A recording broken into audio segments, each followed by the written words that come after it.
Hello friends and family, welcome back to my channel. నా ఛానల్కు మీకు మరలా స్వాగతం.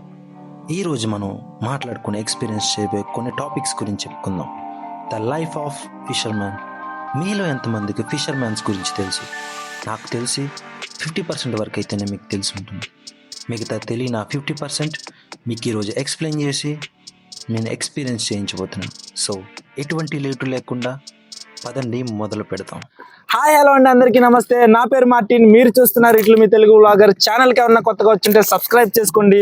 మీరు సబ్స్క్రైబ్ చేసుకోవడం వల్ల నాకు మరింత బూస్టింగ్ వస్తుంది ఇలాంటి వీడియోలు చేయడానికి. సో ఎటువంటి లేటు చేయకుండా పదండి మొదలు పెడదాం.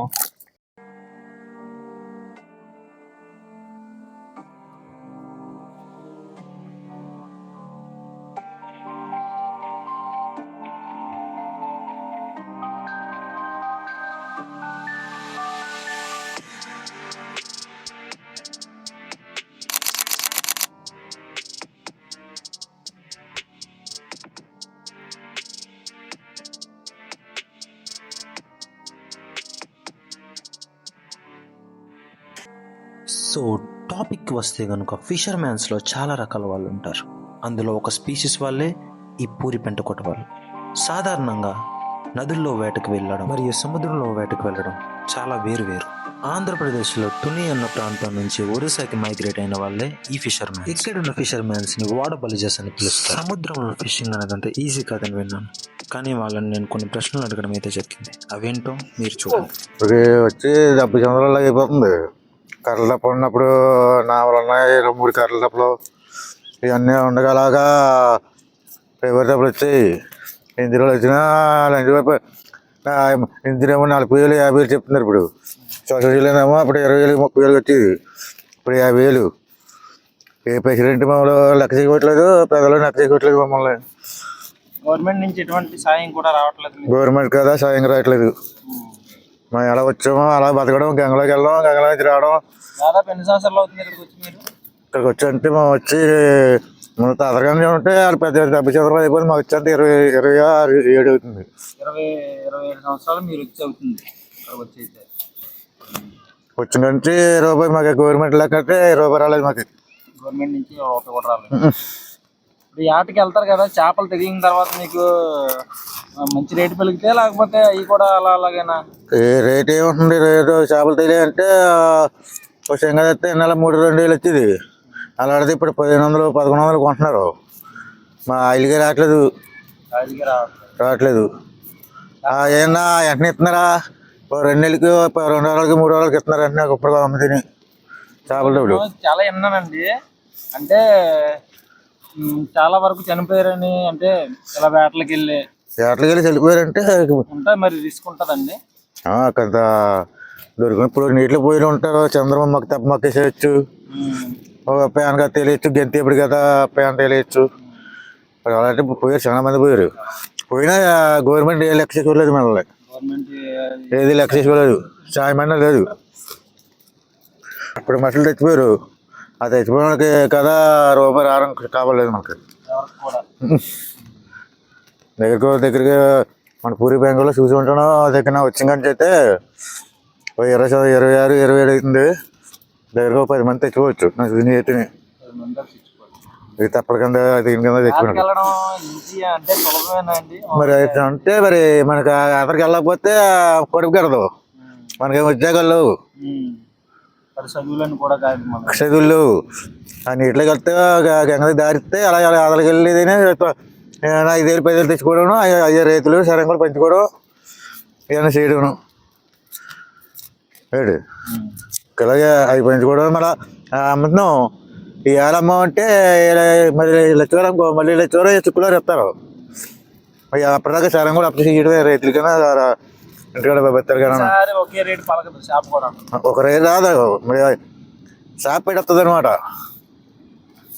కష్టం చేసిన తర్వాత కూడా మనకు ఒక్కోసారి లాభం ఉండదు. కష్టపడి ఎంత కష్టపడి వెళ్తారు, ప్రాణాలు తెగించి వెళ్ళినా రూపాయి కెట్టదు. ఒక షాప్ ఎక్కువ తెలిసింది అనుకో, కొన్నాక రారు. అక్కడ కోలగడికి వెళ్తే 10 మంది కోవాలా. ఆనందం ఉంటుంది. తక్కువ తెలియ అనుకో చేప తక్కువ అనేసి అయితే చేపలు ఎక్కువ తగిలితే ఆనందించాలి, కానీ ఇక్కడ తక్కువ తగిలడం వల్ల ఆనందించాలి. ఆ, ఇప్పుడు అన్నదప్పుడు తేలేస్తున్నాయి. తేలేస్తే బేరం ఉండదు. బేరం ఉండట్లేదు. ఆడగాడి పోతున్నాడు, మళ్ళీ అక్కడి నుంచి మన దులిపి పడికి కాకేసి పడికి సరిపోతుంది. దాని నుంచి ఏం చేస్తాం, ఇంకా మరి ఆడుకొడతాను. ఇదే చూస్తున్నావా, ఇలా వాళ్ళు మాట్లాడుకోవడం. పండుగలో ఉన్నాం, పండుగలో రూపాయి తక్కువ. ఒక్కొక్క కుర్రోడికి 10 తిన్నారు కుర్రోడు. రైతులకి సరిపోతుంది ఇవ్వడానికి. మరి ఎట్టాలి రైతులకి? మరి ఉన్న ధరతో మన వాళ్ళు మన అన్నదమ్ములు ఎట్టాలి కదా. తిన్నా లేకపోయినా సరే రైతులు పెట్టుకోవాలి. ముందు ఎట్టాలి సరే రైతు సరంగులు ఇవ్వకపోతే రేపొద్దు తప్పించి రారు కదా. ఎవరొస్తారు? ఏరా పండుగలు రూపాయి మంది ఇచ్చావా మాకు? ఇప్పుడు ఎలా రావాలంటే వాళ్ళకి బాధే, ఏటకెళ్ళే బాధే మాకు.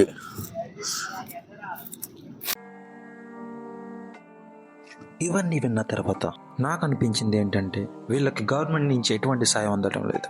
దాంతోపాటు మైగ్రేట్స్ కాబట్టి పట్టించుకున్న వాళ్ళైతే లేరు. ఎంతమంది చనిపోయినా ఎవరు ఏమైనా కానీ గవర్నమెంట్ మాత్రం ఎటువంటి బాధ్యత తీసుకోవట్లేదని ఇక్కడ ప్రజలు అయితే చెప్తున్నారు. వాళ్ళు ఎంత ప్రాణాలకు తెగించి వేటలకు వెళ్తున్నా వాళ్ళకి కావాల్సిన డబ్బులు కూడా రావడం లేదని, వాళ్ళు వెళ్ళినందుకు వాళ్ళ ఇంజన్కే డబ్బులు సరిపోవట్లేదని ఇక్కడ వాళ్ళైతే చెప్తున్నారు.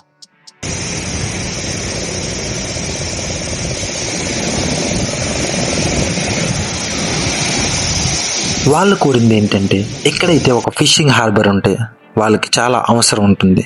దాంతోపాటు వాళ్ళకి సులభం అవుతుంది చేపలు ఏమన్నా ఎక్కువ ధరకు అమ్మడానికి. సో వాళ్ళు కోరింది అయితే ఇదే.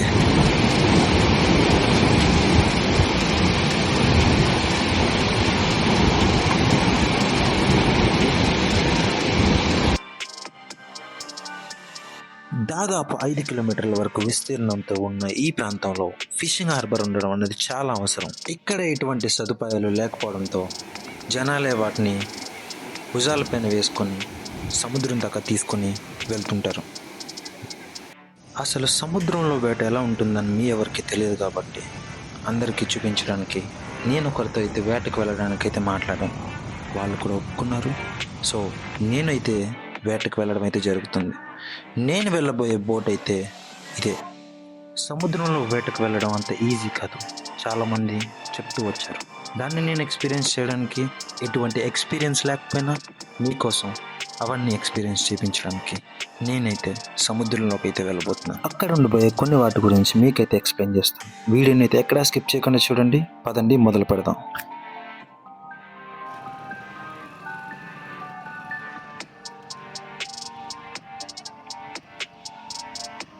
మా ప్రయాణం అయితే మొదలుపెట్టాం. ప్రయాణం సాఫీగా జరుగుతుందని అనుకుంటున్నాను.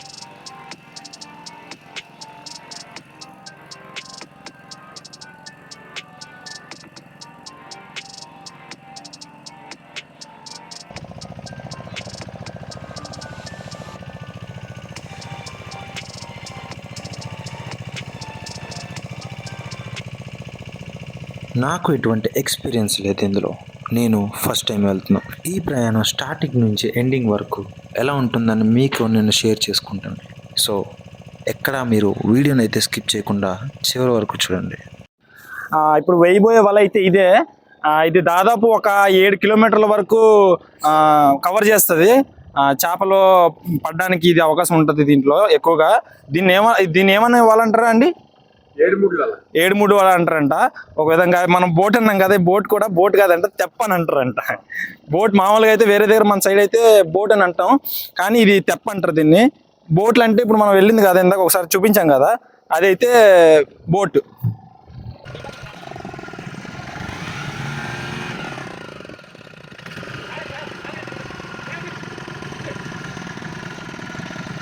వలనైతే వేయడం అయితే మొదలుపెట్టారు. దాంట్లో చేపలు పడతాయో లేదని ఎవరికి తెలీదు.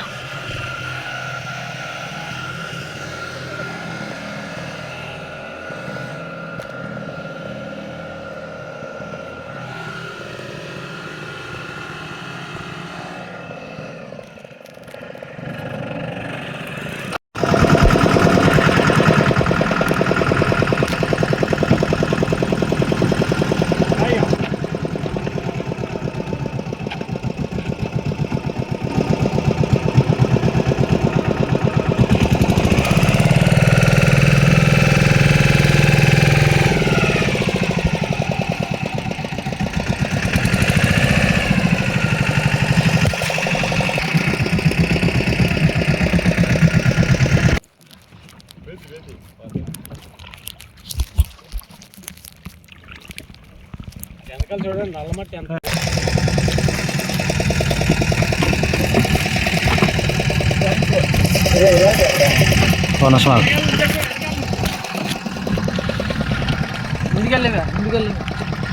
నమస్తే అండి అందరికి.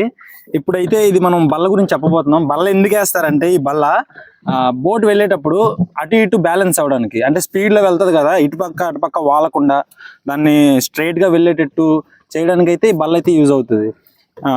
సో ఇది ఇక్కడ ఒకటి ఉంటుంది. తర్వాత మీకు బ్యాక్ సైడ్ చూపించాను కదా మీకు, సేమ్ అలానే ఫ్రంట్ సైడ్ కూడా పెడతారు. బ్యాక్ ఒకటి ఫ్రంట్ ఒకటి ఉంటుంది. బ్యాక్ చిన్నది ఉంటుంది కానీ ఫ్రంట్ మాత్రం ఇక్కడ చూపించినట్లుగా అయితే ఫ్రంట్ మాత్రం చాలా పెద్దగా ఉంటుంది. సో ఇది అయితే మెయిన్ బల్ల అయితే మొత్తం అటు ఇటు వాలకుండా కాపాడుతుంది బోట్ని అయితే. ఈ బల్ల అయితే ఫ్రంట్ పెడతారు. ఫ్రంట్ మొత్తం చూస్తే ఇంత ఉంటుంది. నేను ఎత్తలేకపోతున్నాను, ఇంత ఉంటుంది మొత్తం. మళ్ళీ దీంట్లో లోపల పెడదాం.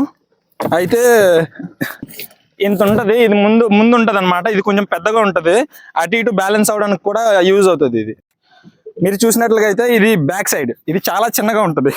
చాలా చిన్నగా ఉండడం వల్ల ఇది బ్యాక్ సైడ్ పెడతారు. ఎందుకంటే బ్యాక్ సైడ్ పెద్ద ప్రెజర్ పడదు, మొత్తం అంతా ఫ్రంటే పడుతుంది కాబట్టి ఆ గాలికి బోట్ అటు ఇటు పోకుండా యూజ్ అవుతుంది. ఇది చిన్నదనమాట.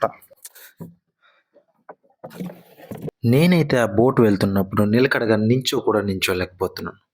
అంత కష్టంలో కూడా నించొని వాళ్ళ కష్టంతో ఎలా చేస్తున్నారని ఆడపడిపోయింది కూడా అర్థం కావడం. తీసుకోవడానికి అయితే వెళ్ళాడు అనమాట.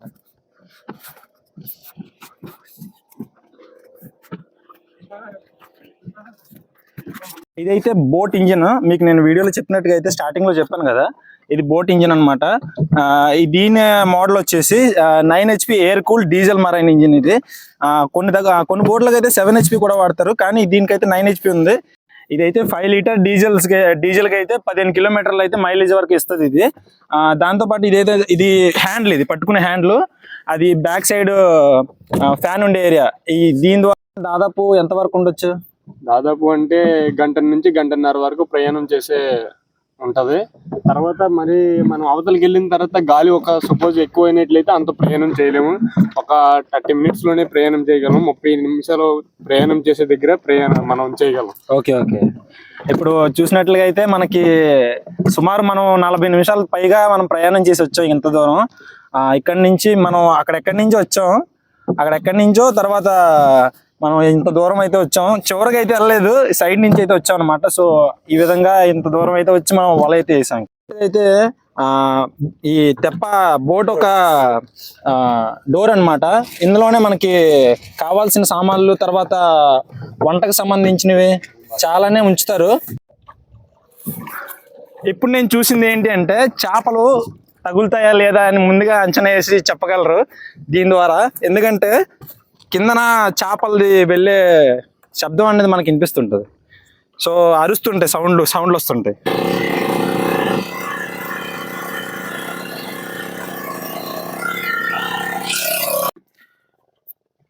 ఇప్పుడు ఇంజిన్ సాయంతో మేము వల్ల లాగబోతున్నాం. దాంతోపాటు ఇప్పుడు మీకు ఇందాక ఎక్స్ప్లెయిన్ చేశాను కదా ఆ తాడు గురించి. ఆ తాడుని అయితే ఆ ఫ్రంట్లో పెట్టి, ఒకసారి పెట్టు ప్రసన్న, ఫ్రంట్లో పెట్టి దాన్ని లాగుతారనమాట. కొంచెం ప్రెజర్ పెట్టి లాగితే అది కొంచెం స్టార్ట్ అవుద్ది.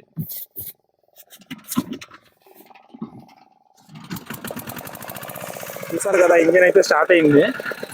ఇప్పుడు మేము వల్ల అయితే వడ్డబోతున్నాం.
వాయిస్ ఓవర్ లో ఏమన్నా ప్రాబ్లం ఉంటే క్షమించాలి.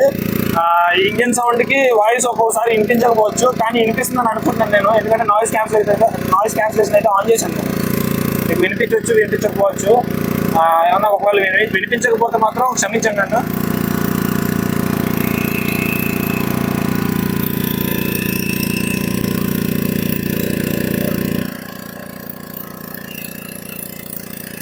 చేపలు అయితే అమ్ముతున్నారు అక్కడ కనిపిస్తున్నట్టయితే. ఇప్పుడు ఏదైతే చేపలు తగిలాయో ఆ చేపల్ని ఆ గుంపుగా పట్టి అమ్మడం అయితే జరుగుతుంది.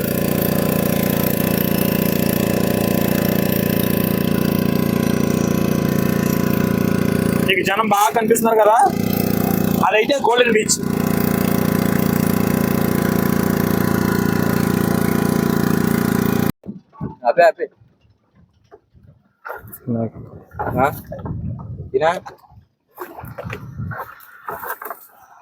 ఒక చేప అయితే బయటకు వచ్చింది. దీన్నంటే ఎర్రం అంటారు. దీన్నైతే ఏమంటారండి? ఎర్రం అంటారంట దీన్ని. చేపలో ఇది ఒక రకం. ఇప్పుడాగా లాగిన వల్ల మాకు తగిలింది ఒక్కటే, ఇంకా లాగుతున్నాడు. తగులుతాయని అనుకుంటున్నాం కానీ ఏ చేప కనిపించట్లేదు. నేను లాగినప్పుడైతే నాకు లైట్గా కట్ అయింది నాకు చేప వల్ల. ఇది పట్టుకోవడం చాలా డేంజర్ అని అంటున్నారు. కట్ అవుద్దంట, చేయి కట్ అవుద్దంట. మార్కెట్లో దీని ధర అయితే సుమారు కిలో 130 నుంచి 140 వరకు ఉంటుందని అంటున్నారు.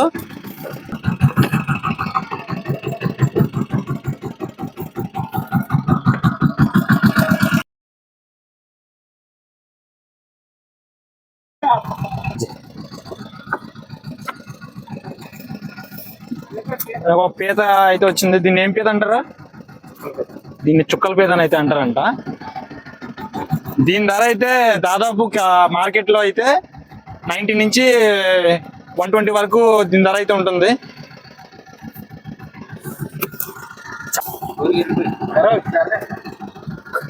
దీనికైతే గోర్లు ఇరిగిపోయి దీన్ని వల్ల ఆగినప్పుడు గోర్లు ఇరిగిపోవడం వల్ల మనకు కలదు. ఇంకా మనం పట్టుకోవచ్చు. ఇదైతే మార్కెట్లో మంచి వాల్యూ ఉన్న పీతలే. అప్పుడు దాకా తగిలింది మాకు ఈ రెండే.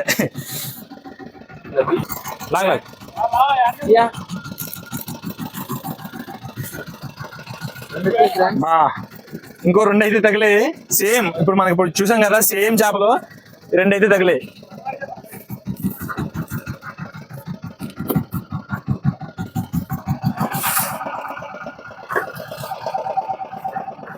ఇవి టోటల్ గా 3 చేపలు.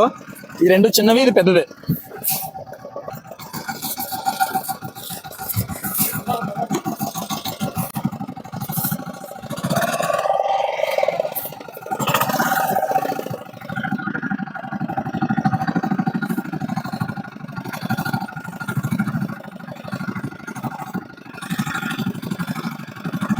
వల అయితే దగ్గరికి అయిపోవచ్చింది.